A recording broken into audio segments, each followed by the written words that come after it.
anyways. Cops and donuts, lots of them. Why? Well, because, well, donuts taste good and I don't know, cops have that kind of, you know, sex appeal or something. You know. Have you ever had any violence with donuts before? Donuts, yes, cops, no. I, I had a little run-in with a French cruller one day, and I don't really want to talk about it too much. Okay. Thank you. I did this camp exchange program, right?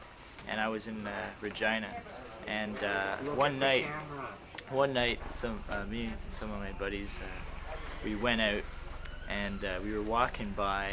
We met up with a bunch of these Indians, right? And we were really trashed, and walking by this farm. I know I should talk. I know. Walking by this farm, and one of the guys picks up this rock and throws it, and he's just chucking rocks, and all of a sudden we hear this window smash, and we didn't see him throw the rock at the window or whatever. This guy comes out of the place. This guy comes out of the place and accuses one of the Indians of throwing the rock. Before we know it, we just forgot about this, walking down the highway. 10 minutes later, 3 police cars show up, jump out of the car, leave me and my 3 friends alone, jump on the Indians and start beating the crap out of them. Jennifer and we're just watching. Jennifer doesn't know, and Bee's not here, so Jennifer's gonna. The Indians?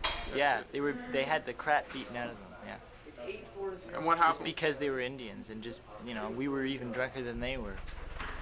And were they And we taken were left away, or alone. were they just left? Yeah, they were left. We were taken away with them, put in a holding cell for like a night.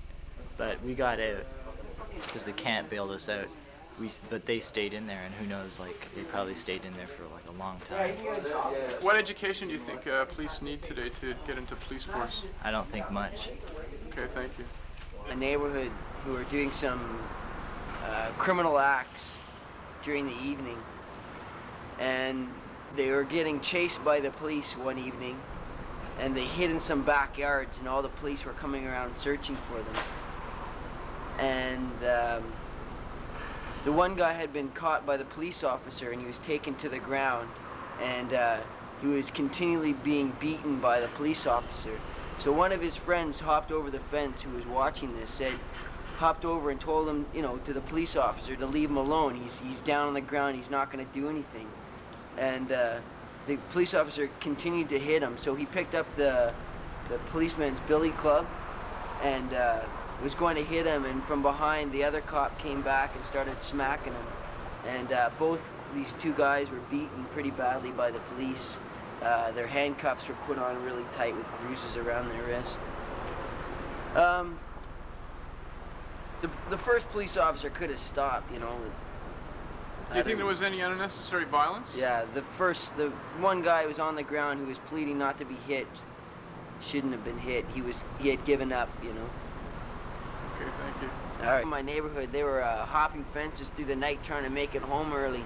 And as they had gone across the street, these police officers had told them to stop. So they were scared and they kept on running. And they were hiding in the backyards.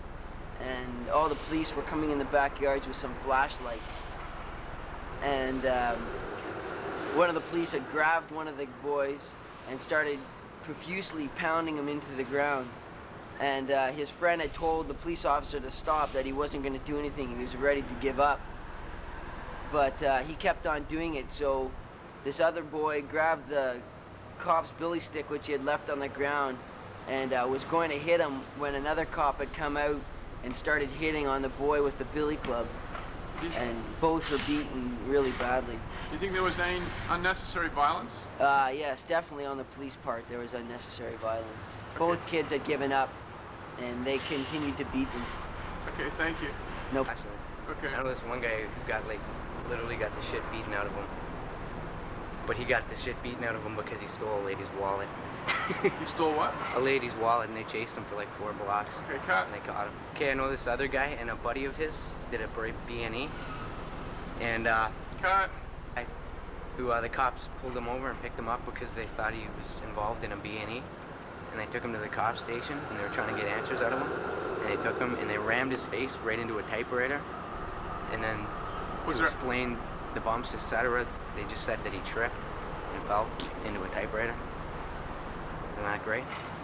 One time I was down in New York, and I was just walking down this main street, and there was a couple of cops, and this guy was walking along, and they came up to him and started talking to him, and I was like maybe from here to Adam, and the guy said, one of the cops said spread, and the guy kind of, you know, hesitated for a second or so, and they just took out their clubs and literally beat the guy down on the ground. He was just sprawled on the sidewalk. And do you think there was any unnecessary violence in that? Well, it seemed to me, I mean, I don't know what the guy said to them, but I mean, he seemed to be unarmed, and there was one guy and two cops, and they just literally clubbed into the down. I mean, he just collapsed like a puppet. You know? He was just lying on the ground. Okay, thank you. Nobody noticed, of course, in New York. Well, it was one evening in a park, somewhere, and I was out with several friends for the evening, and we ended up in an argument with some youth gang members, and after the argument had taken place and resorted to some unnecessary violence of sort, the head member of the youth gang was, well, he was bringing it on, to tell the truth, Rob. And as it turns out, a man who was walking his dog turned out to be a police officer, and informed me that if I could run over and catch the kid, he would handcuff the kid to a pole, give me a club, and let me beat on the kid, as the kid was wanted for several crimes, being as he was a youth gang member. And even with, you know, how much I disliked this kid at the time, I just found this rather inappropriate, and I think behavior like that is, well, unacceptable. Okay, thank you. Okay, near my old house, the cops used to always pull into this parking lot, and you'd see them with their 7-Eleven bags, like eating like junk food and stuff, and you'd walk by and you'd look in the car, and they kind of go like that, because they're not allowed to eat in their cars, right? And what would they be eating? I don't know, like they always had 7-Eleven bags. They'd be like drinking their coffee, maybe eating a donut or something, I don't know. I didn't really look that close, to tell you the truth. Okay, thank you. In the donut store parking lots, they'll be like chewing on a jelly donut, and the other one will be drinking a coffee, and then you'll look again, the other one will be eating another donut, and you just kind of think, is that what they're doing to serve and protect, or are they eating donuts? Okay, thank you. Well, I just see police like all the time hanging around donut shops and 7-Elevens and McDonald's. It's like, it seems to me that they can't be doing any work if they're always in front of these stupid donut shops. Like, I don't know what to say, Rob. Always get their coffee and donuts for free. All I want to know. All I want to know is if no. Take 4. All I want to know is, do they always get their coffee and donuts for free? Policemen are eating their jelly donuts and drinking their coffee. When they're finished with their donuts, they get all that white powder all across their mustache, kind of like Hitler. Oh yeah, whenever policemen are eating those jelly donuts with powder all over them. Take 3. Whenever the policemen are eating all those jelly donuts with the powder on them, I always wonder. Well, I don't wonder anything. I forget it. Take 4.